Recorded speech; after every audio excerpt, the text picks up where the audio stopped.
Good evening. Congratulations, everyone being on the call. There's 101 things you could be doing right now, but you decided to invest in your business, take the time out and learn some skills. And, I want to thank Daniel Tolson for taking his time out. Daniel, what time is it in Australia right now? It is just hit 8:02 in Sydney, and we're already about 30 degrees, mate. Fahrenheit, not Fahrenheit, Celsius. Yeah, it feels about 30 degrees sat in this woolly jumper, so I'm all good this end. But appreciate your time again, and I just want to give everyone context on the call, why this was formulated. So Daniel is working with lots of you guys, and he's seen a common theme occur. So we'll always communicate, say, James, this is happening across the organisation, or maybe as well, I'll go to Daniel and say, I feel like we're struggling with this, and then Daniel having vast experience as a business coach. Remember, he's a Brian Tracy coach, working with some of the sharpest business minds in the world.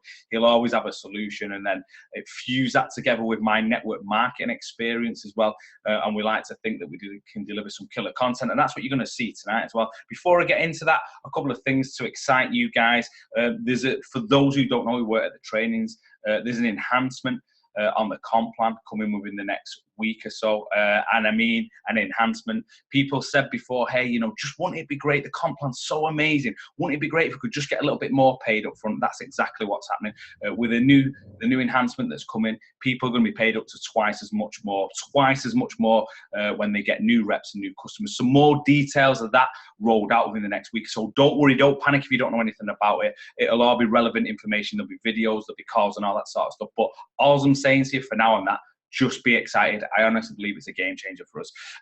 This Tuesday, there's a closing call. So what that is, or an on the fence call. You guys have been sending out videos, links, you've been chatting to lots of people. You kind of got loads of people on the fence. This Tuesday at 8 p.m, I'm going to do a call. All you have to do is those people who've been exposed to the business in some capacity, either at an event or one-on-one, you've sent them the opportunity call, you can get them on this call and I will help close on you. So let me just repeat that. This Tuesday at 8 p.m, there's a closing call open to anyone, so you can get all your potentials who've been exposed to the business previously and you can get them on that call. Okay, congratulations to all those who went the Super Saturday. Thank you to all the leaders who took the time out to deliver the content. This is a date for your diary right now. The Super Saturday North, this time is on the 4th of March. So the 4th of March, I'm taking that one as well. And there's, in conjunction with this new team lead bonus, there's a system that I put together, which is, honestly, it's probably the best work that I've ever done. And it's important because the new team lead is about you guys gaining an extra check. Any new people you sponsor in to the business, them gaining a check. And this system, together with that, is going to really help us kickstart this year. So please, please, please, the 4th of March, the link will be live next week, but just put it in your diary now and make sure it's a non-negotiable for everyone who's north or who wants to travel north. And then the other day, I think the week after is going to be the southern as well. These are an important part of our culture as we can continue to grow the organisation. As well, after the week of the team lead announcement, the new enhancement, I'm looking to do some Project X type calls. It'll be something similar. It might be Project X 2.0. So a whole wave of recruiting. It'll be slightly different. There'll be some amendments. I'll be doing them calls as well in conjunction with the leaders. There'll also be some stuff on how to get new customers as well. So all the things you're about to be paid twice as much on, new customers and new reps, we're going to work really hard as a cohort of leaders to give you every tool available to maximize that. So hopefully you're a little bit excited. That's that stuff to one side. Daniel, thank you for your patience. And yeah, like I said, tonight's call is about helping you guys to build rapport. And then towards the end of the call, I've formulated scripts. Listen, people are divided by scripts. A script is not that you're a robot, you must follow what it says. A script is more of a framework. It's more the psychology of the words to give you a basic understanding so that you've got a track to run. And of course, you need to add your own personality to that and amend where you see fit. So there we go. I'm going to take a breath. Daniel, can you tell us about the importance of rapport in business?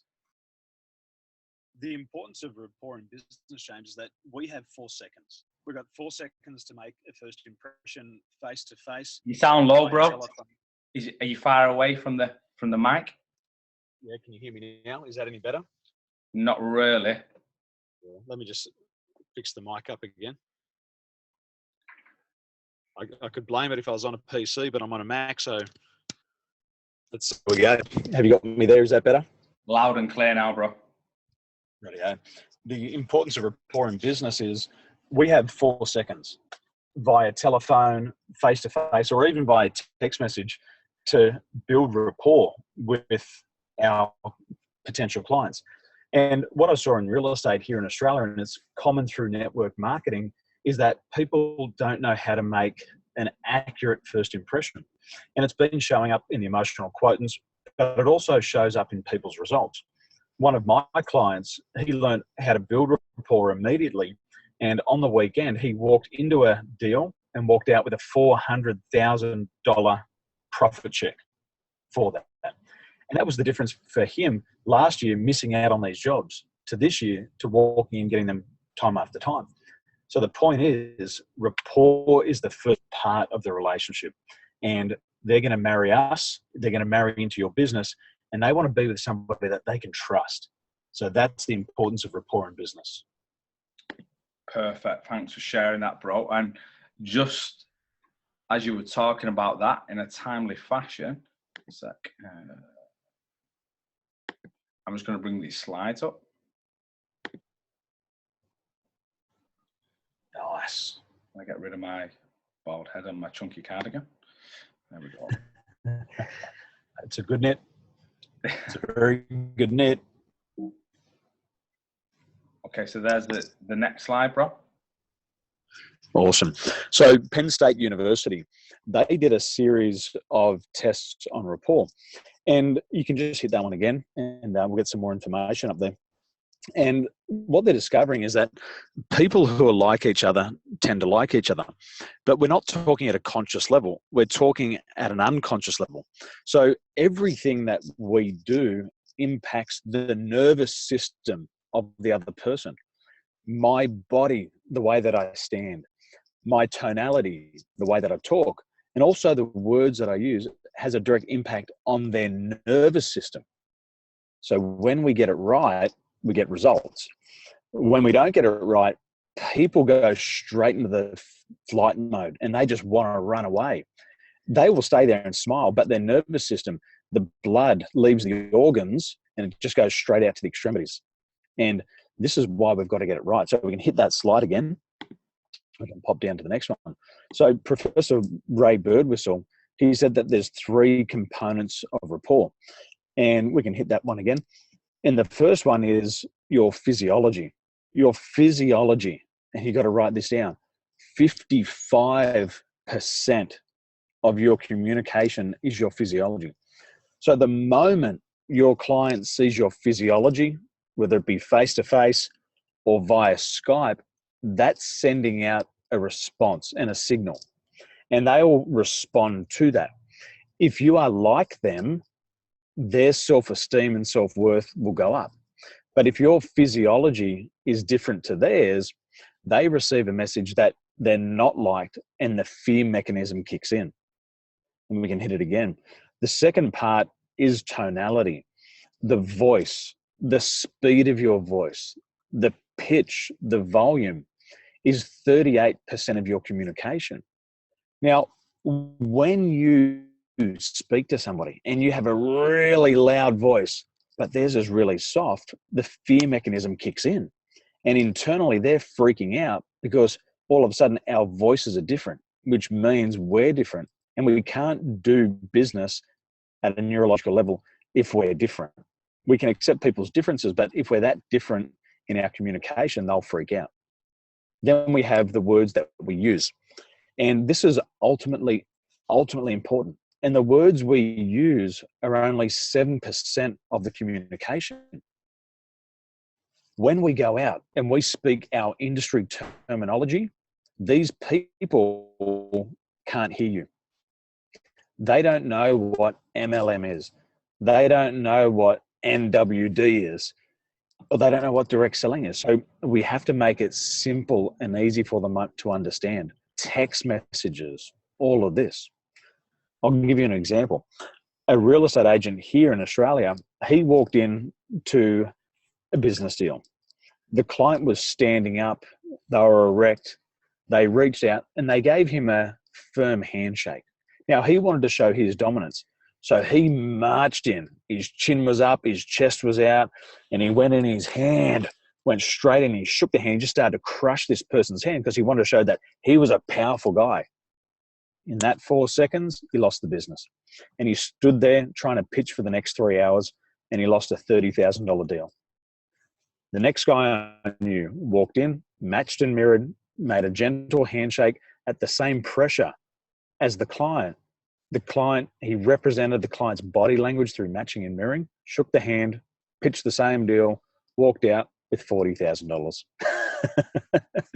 So the point is this: you have to become a mirror to your ideal client. And what it says, I like you, I respect you, and you're worthy. Once their worthiness goes up, business can take place. Perfect point, Dan. Just on that. It's like, so just to simplify it for the guys, to not overthink that stuff, but it literally, some of you guys are great at it already. It's almost adapting to your environment. Like Daniel said, if someone talks really loud and overpowering, and then, you know, you could, if you was really silent, then that there'd be a polarity there, there'd be opposites. It wouldn't really work. And Daniel used to teach me as well, if you're speaking on stage or you're at an event and someone has their arms folded, and, you know, just little things, if you match that in certain ways, then remember, people like them, this stuff really works well. So you don't even need to overthink it. You just need to adapt to your environment and be like almost the other person, with the physiology, the tonality, and the words that they can understand. So important is, it doesn't matter what's important to me as the business person, it's what's important to my client. And if I respect my client and I respect myself, if they're sitting there with their arms folded and that's important to them, I'll become a mirror match to them and I'll fold my arms. And at the nervous system level, they say, this person accepts me. And that's enough to start doing business. Tony Robbins, in relationships, the first thing that changes in a relationship is the partners, they stop breathing in synchronicity. They breathe at a different pace. And the nervous system then says, we're different. And it's very hard to build rapport. So he teaches them to breathe in unison. And with physiology, you can also breathe at the same pace as your clients, at the same location. And as a result, you'll make sales. So important. Cool. So I think there's another slide coming up there, James. There's some more good information. There we go. So there's your numbers. Physiology, 55%. Tone, 38%. Now, business is changing. And over the last couple of years, Skype, Zoom, our mobile phones, it's all accessible now. So we're spending more time building rapport via telephone. The key to building rapport via telephone is this, is that as soon as the client picks up the phone, they will reveal to you their volume, their pitch, their keywords. So you have your pen and paper there and you start to write down these keywords. James likes to call me buddy. So what I'll do, because I want rapport with him and I want to have a lifelong relationship, I'll call him buddy because I know that word's important to him. But if I change it and call him something that he's not familiar with, it mismatches. So we've got to do what's important for our client. If James likes to speak high, I'll match his tone. And then if he likes to speak low, I'll also match his tone because that will be important to him. His voice will speed up and then mine will speed up. And if he slows down, I'll slow down. So it's a relationship between what we're doing internally. And we want to build these relationships. So 4 seconds, your client will reveal everything to you and then you just follow it. Daniel, so you're doing this every day, James. How do you see it in network marketing?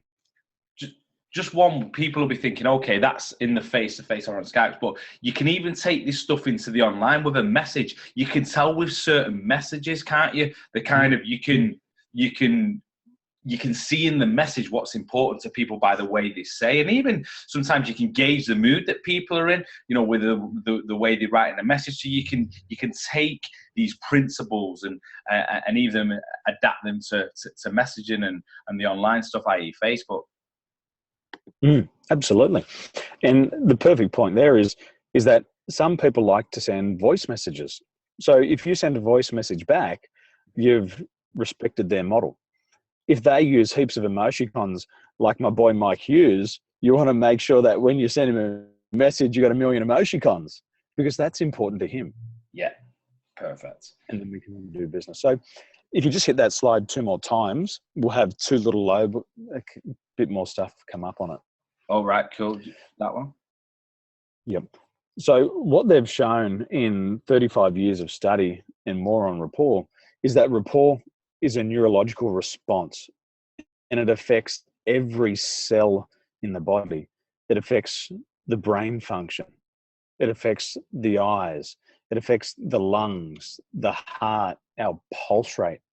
It affects everything. So what we have to be mindful of is that if we mismatch someone or we don't match their model of communication, their nervous system can go into overload.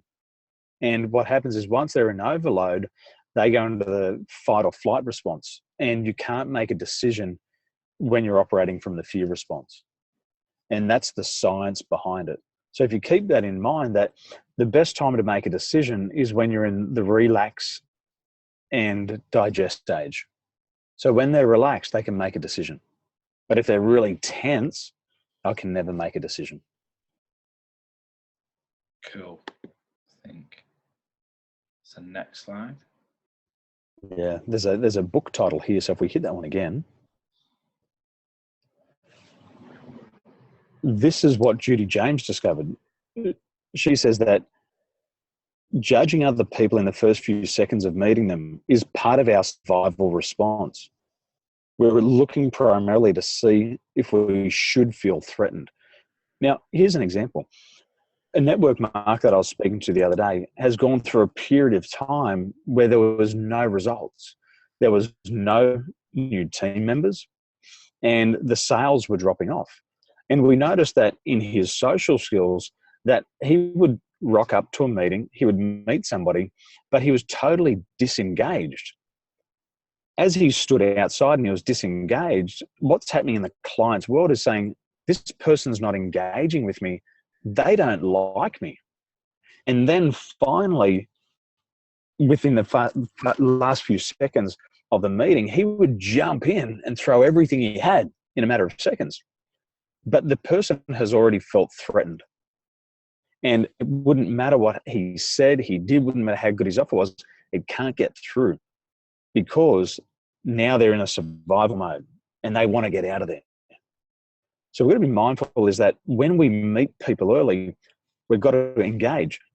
Here's a second example. I was at an event last year and I had a gentleman assisting me. And what happened was, because he was disengaged from the environment and from the clients, one of the clients come and said to me, Daniel, I can't possibly work with that person. And I said, why is that? And they said, because they're so disengaged. And I went, wow, at that stage, I could have lost a client worth of thousands of dollars. So I had to address the person. And I addressed them. And within seconds, they changed the way they responded. They went back, they got engaged, and this person started working with them. But he was lucky he had a second chance. Most of us, we don't.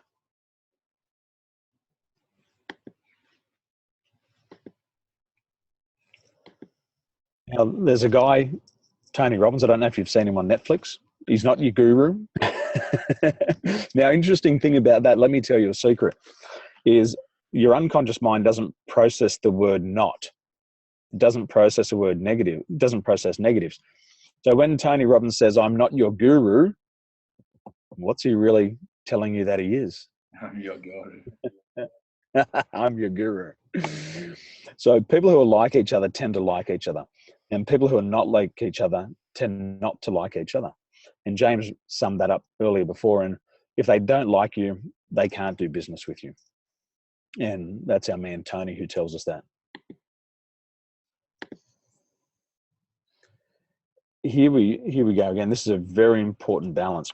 So homeostasis is a dynamic balance between the autonomic branches.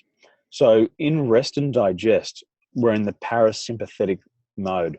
And this is where we want to keep our clients. This is where we want to keep them via telephone, via message, and even when we're face to face. When they're in the parasympathetic mode, they're relaxed and we can have as much rapport as we want. Here's what happened to me. I stuffed up. I was sitting at home. I was doing paperwork. My car was getting serviced. And I got a text message. And the client said, Daniel, are you at the restaurant? And I went, am I at the restaurant? And I looked in my diary and I've stood this client up. He's driven hours to meet me at this restaurant and I'm at home doing bookwork. Totally forgot. I rang up, built immediate rapport, made a sincere apology. But I'd spent weeks building rapport with him. I jumped in a taxi, flew over. He'd waited for about 2 hours. Walked in, immediate rapport, took flowers, made an apology, and built rapport straight away. He went on to doing a $10,000 deal.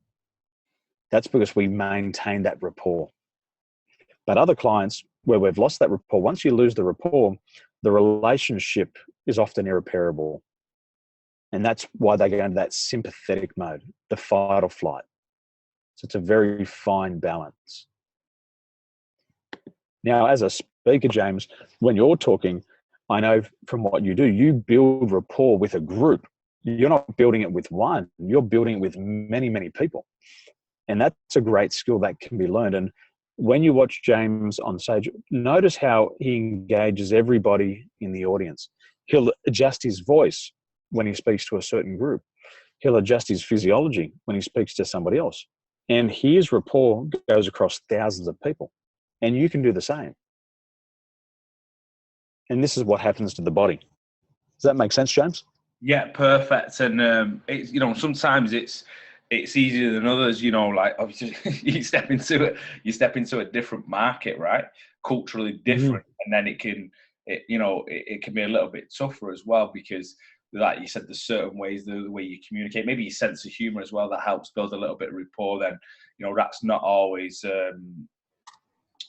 relevant in different markets. So you kind of have to have a multitude of ways that you build rapport. And one of some of the basics you taught me as well is just basically speaking to the group, you know, making eye contact, especially with certain people in small presentations, right? If you feel that, I don't know, that body language isn't lending to them being interested. We all seen them in the room, right, with their arms folded or maybe not showing as much interest. So trying to almost warm them up, turn them from cold to warm, and you do that by building rapport as well. So, you know, some of you guys will be doing this stuff anyway, and like even without the context of events, when you're speaking to people on a daily basis, or even if you're picking up the phone and you're learning these skills, the mirror and matching skills, and understanding basically what's important to other people, and it becomes important to you. And if you do that, you're really going to bridge a gap and give yourself every chance of the sale, or even recruiting a distributor.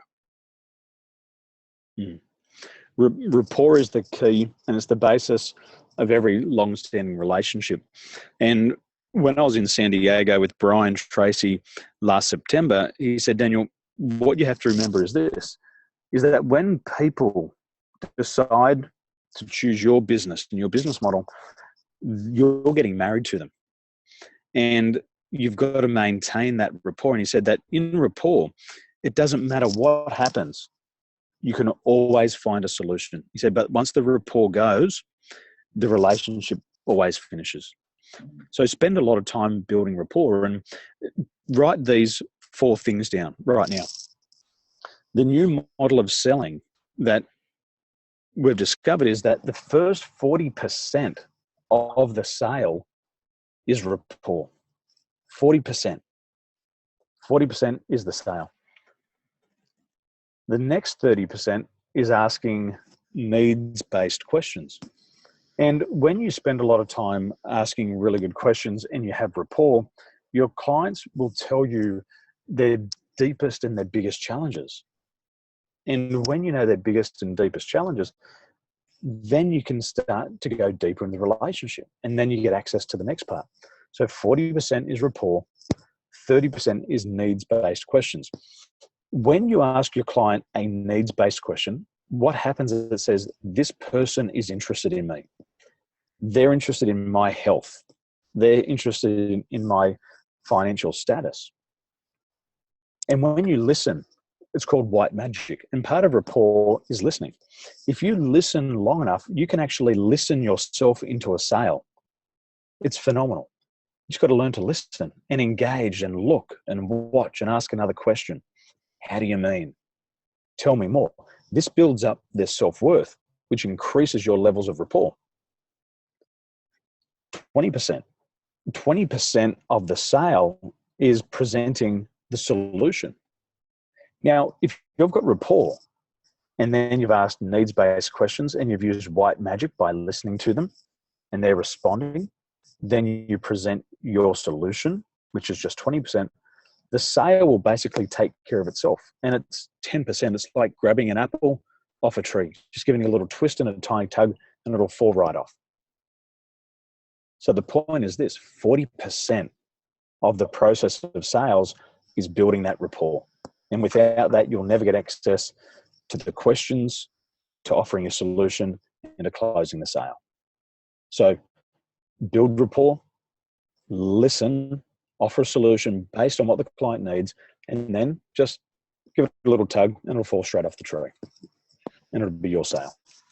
So powerful, Daniel. We're going to talk about this at the end when we kind of give, like I said, a template, a track for people to run. And it covers all this stuff so they don't even almost think about it. I mean, we want them to think about it because we want them to be independent and have the understanding so that they can adapt to any situation. But it was crazy because when I stepped into the industry, and some of the people can relate to this, there was a real boom on social media, and people didn't need rapport because it was just this tidal wave, this momentum, this explosion of products on social media. There was a genuine interest, and people could get sales without building rapport, and it was almost a false environment for 12 months. And I know lots of companies went through this. I'm here to say now, that's dead. For anyone who doesn't know it, a status on Facebook ain't going to get sales, very rarely. And it's back to business principles. It's back to basics of building rapport, creating relationships, giving value. And if you do that, you can build a long-term business. So, it's important that we've stepped away from that as a company anyway, but I still see it on social media. And what happens, Daniel, is people get more and more desperate. The less interest they get, the more they post, the more they spam. And like I said, that's not necessarily our group. They're a well-trained group. But the reason why that stuff isn't working is because, like I said, that little phase has gone. And, it's important that you understand the fundamentals of business, rapport and relationships. And if you do that, like I said before, then that's when you'll start to convert people into sales. Yep. And we've had the same conversation before, James. If you will create rapport with somebody based on how much you like yourself, and if you like yourself, you'll spend that time to build rapport with your ideal client. Yeah.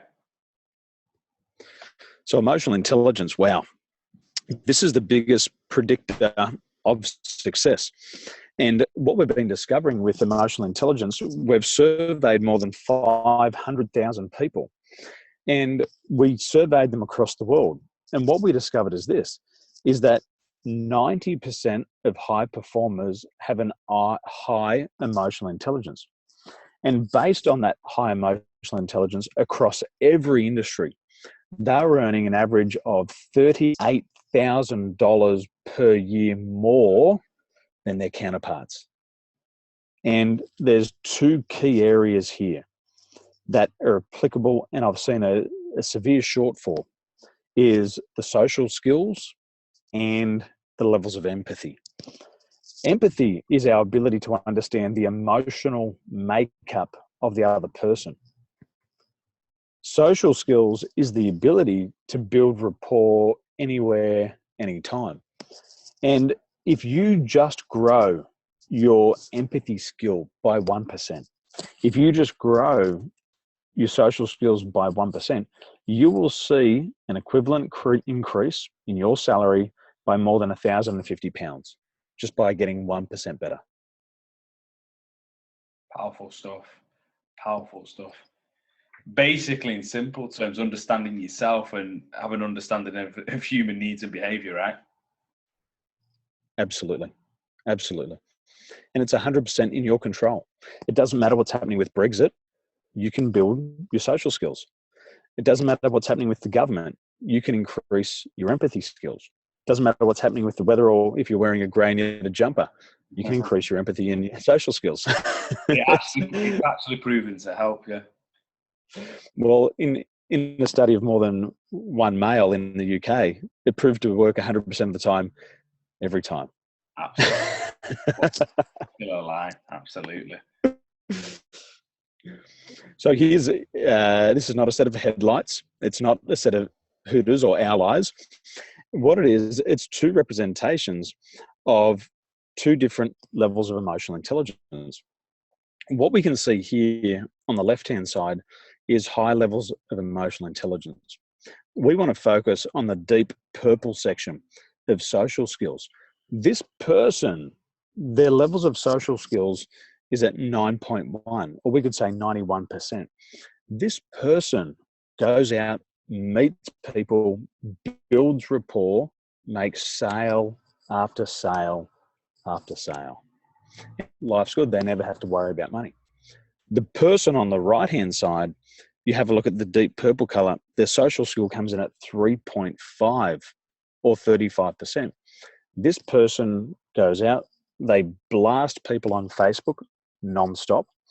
They send group messages to people with no rapport, and then they don't make sale, they get rejected, they feel bad. And it's because their social skills low.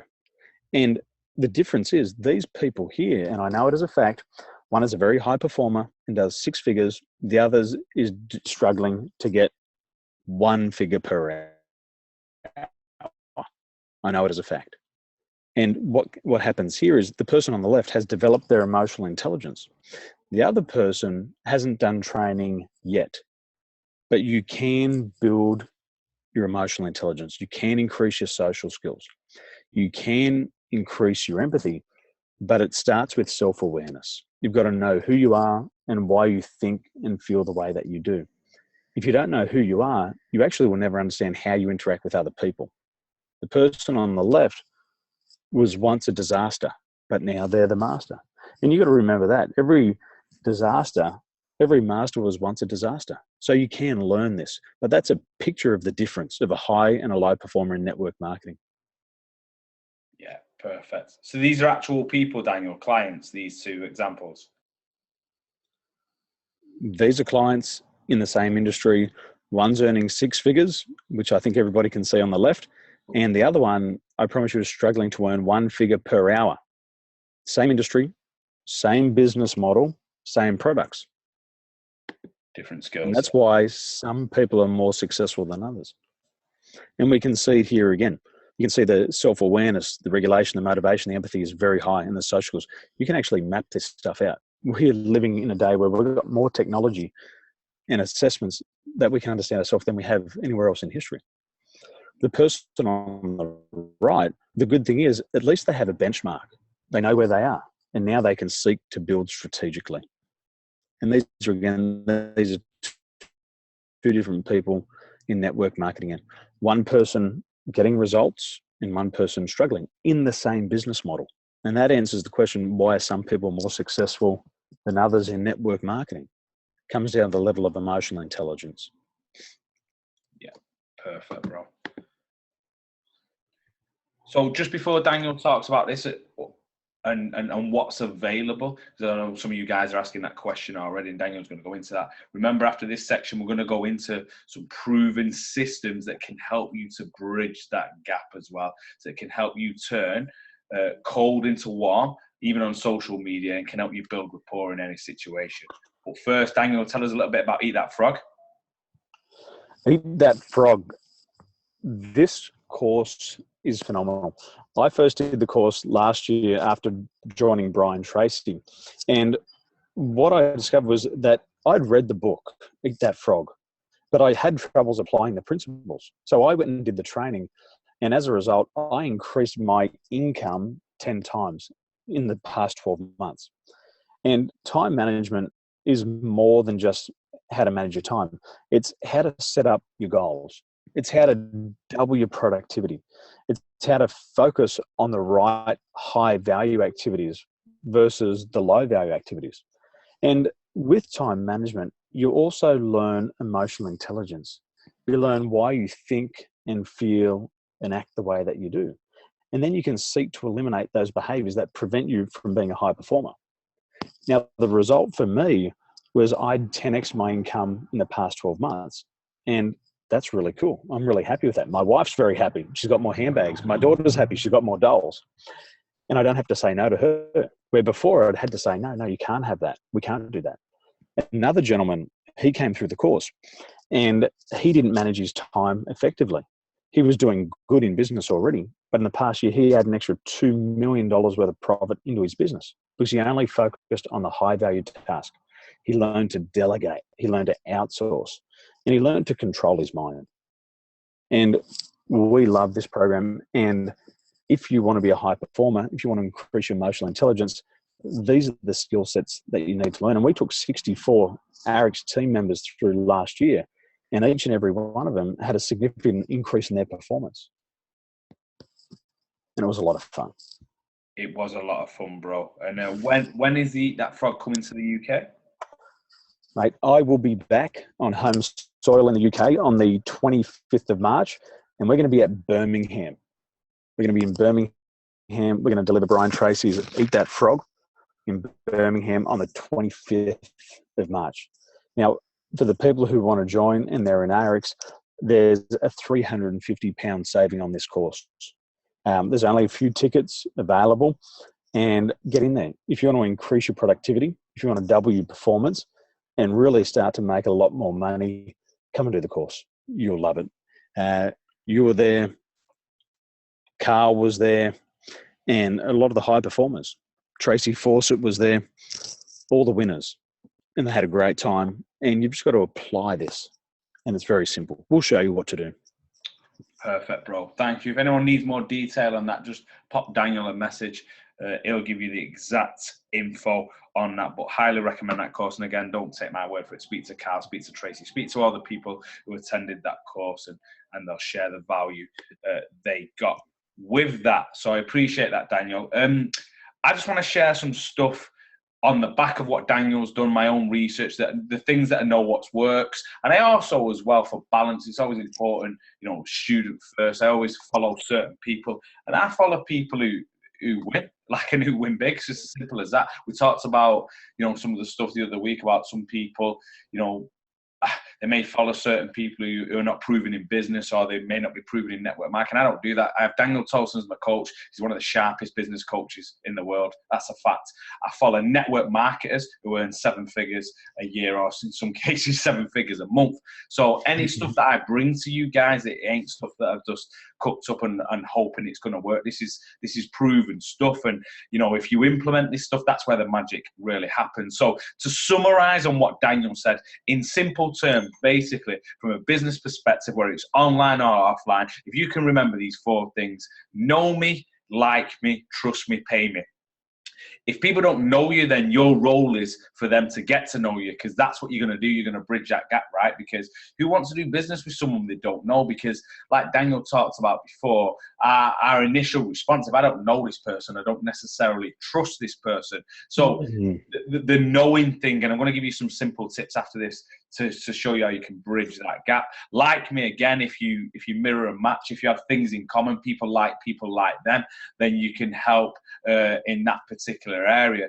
And then if they know you and like you, then the trust can come as well. I say certain things, and if you tell people a fact they believe to be true, they say, hey, this person thinks like me. You say, hey, the minute the economy sucks, it's a really obvious statement, but they know that to be true. So if you say things that they believe true, then that's going to help build the trust. Now, there's no guarantee at the end of it, but I promise you now, if you nail the first 3, then you have a much higher percent of getting the sale. Then, of course, like Daniel said before, what you have to do is identify the problem.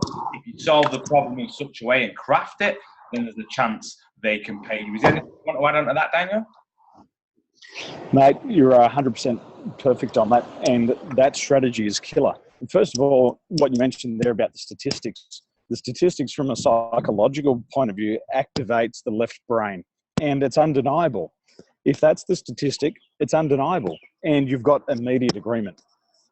And then when you can back it up with a relevant story, you activate the right brain, and now the brain is fully functional, and they can start to build trust with you. They'll like you, they'll build trust, and then they can pay you, because it is what we call congruent. All the lights are green. Yeah. Perfect. So I want to give an example the other day. I shown Daniel this. I should have took the screenshot and put it on this slide, but I didn't get around to it. So there was a girl who I would love to have in my business. Now, I know that might not happen straight away. So all I did, and it was genuine. We're not telling you to make stuff up. We're just telling you to see the good in things, to find out what similarities you've got with people, right? So this girl, she's phenomenal, and she does these videos. And I just dropped her a little inbox and just said, hey, listen, you know, I know we do completely different things, but the videos that you do are refreshing. You know, they're intelligent and they're a different type because. Sorry, bro. Is someone in the background on you? Do you want to mute yourself, Daniel? Or is it? Oh, hello? Yep, mate. Yep, I'll just put it on mute. Yeah. There's someone in the background. Sorry, bro. So, yeah, I dropped this girl a message and was kind of like, hey, that was a great video. You know, like, the way you've put it together is different than what I've seen on Facebook. And, you know, congratulations for stepping away from the masses. That was it. She come back. You could tell she was happy. It was a sincere compliment. Then what happens is most people, they get overexcited and then just literally vomit the business all over them. And then they kind of see that, hey, hang on, maybe that compliment wasn't that sincere. That was it. She just asked me how I was. I said, all great this end. And I just said, you have a phenomenal week. And I got out of there because it wasn't right to move that conversation along any further at that point. So when I go through this doesn't always have to be in one series of messages. I've gone from someone there who we've never connected with. I've gone in, I've told her something about her, which she believes to be true. And I've also given her a sincere compliment, you know, about her videos, again, which is something that's important to her. And she's gone from not knowing this guy saying, hey, you know, I've got a little bit of rapport with this guy. Her first interaction with me is a positive one based on her response. So you can do lots of that today. And people overthink this stuff. They really turn stiff when it comes to connecting with people or having a conversation. They overthink it because in the background they think must pitch business. And that's the problem for you guys. It really is as simple as start interacting with people, and it starts with liking and commenting because you understand how the algorithm works and people start to see that you're liking their stuff. Going back to the psychology, what Daniel said, people like people who like them. So if you look at their profile, I've lost count of how many messages I get, people pitching me for their business. It doesn't offend me, by the way. That stuff never offends me, but they're just wasting the time because then I'll go back and say, hey, tell me a little bit more about it because I'm just interested to see what you say. But if they looked at my profile, they would know that I'm already involved with something. So, you know, my advice is if you're interacting with someone, you need to know a little bit about them. That's how you're going to build that rapport, like Daniel said, by finding things that are in common. So look at their profile before you start. If it does get to inbox, your aim is not to pitch your business because that's going to make you that stiff person. That's going to make you that awkward person at the party. You're just having a conversation. And if you can just get into your head, my aim is to create another friend and build a bit of rapport, then that's going to serve you really well. The other stuff can come later. Do you know what? The other stuff might never come. You just might just create a new friendship, a new connection on Facebook, and that is going to serve you regardless in the future. So just think about that. This is the easy bit. Lots of connections. You know, start to like and comment and stuff and start to interact with people. If it does go to inbox, make sure there's at least 3 rapport building messages before you get into business, and of course, unless they ask you. So Daniel, chip in at any time if you feel you need to. When you shared this with me the other day, I loved it. I thought it was just so accurate. And I'd just come off a call after my one with you. And one lady that I was working with, she put a Facebook post out there and she put it in her private group. And it was something that happened. I won't reveal what happened, but something happened and she wanted to share her joy with other people. She didn't get a like on the Facebook. And she thought that thing being so important to her, other people would like, but she didn't get a like. And she felt rejection. And I hadn't really thought of it in context of that. So what I've done now is that I'm increasing my likes based on our conversation. Yeah. And it was so important to her that she didn't get a like. She didn't get acknowledgement. There was no significance. And if we can help acknowledge and build significance, you're going to be the go-to person. Absolutely. That was one example. One guy, when I was at networking, I went to a networking group. I sat down in front of him and he just pitched to me for 20 minutes. He didn't ask me a question about me. And I just sat there and I was off in another planet. And then, you know, a couple of weeks later, he sends me a message and just pitches to me via message straight away. Not like, hey man, how you doing? What's going on? Just straight into the pitch. So I downloaded a picture of KY jelly from the internet, and I sent back the picture of the KY jelly to him and I said, mate, can you try to use this before you start penetrating me? And he replied back and he goes, I am so sorry. He goes, I didn't realize that. I'm just trying to jump straight in your pants with the offer. I said, well, you could do a little bit of foreplay and ask me how my day's going, you know, how's my family? And he goes, look, can you help me with building rapport? I helped him build rapport. And now this guy's making sale after sale because he's building rapport for 40% of the time. He's asking good questions. He's making sure it's the right thing before he even pitches. Yeah, yeah. And what you share with me just summarized everything in just a few simple points.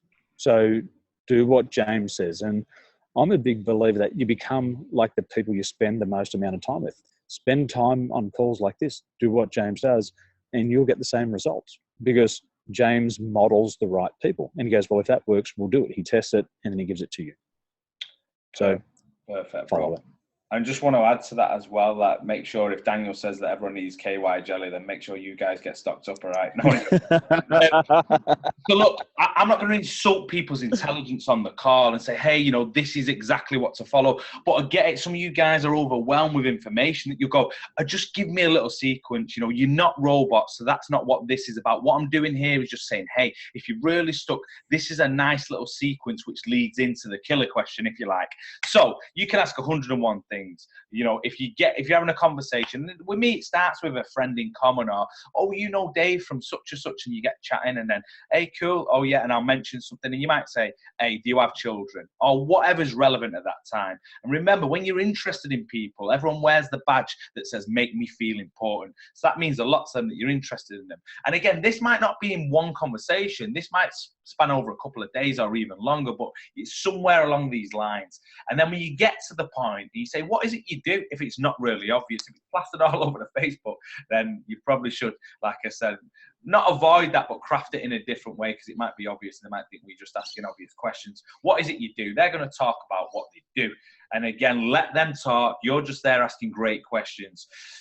So for me, once people tell me what they do, it's like, what made you decide to get into that? And a lot of people don't actually do what they set out to do. They fall into things. It's not the dream. That's where I'm getting to. When they start to talk, I'm going to start picking up on little things and, you know, maybe say things, oh, right, that sounds really, I'll never talk it down because whatever they do, you know, that could be important to them. It's not my role to do that.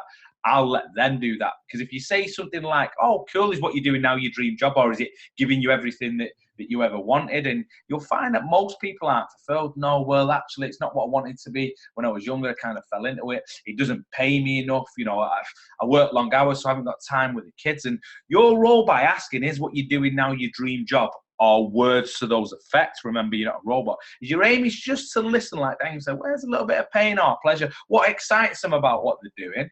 Or what frustrates them about what they're doing.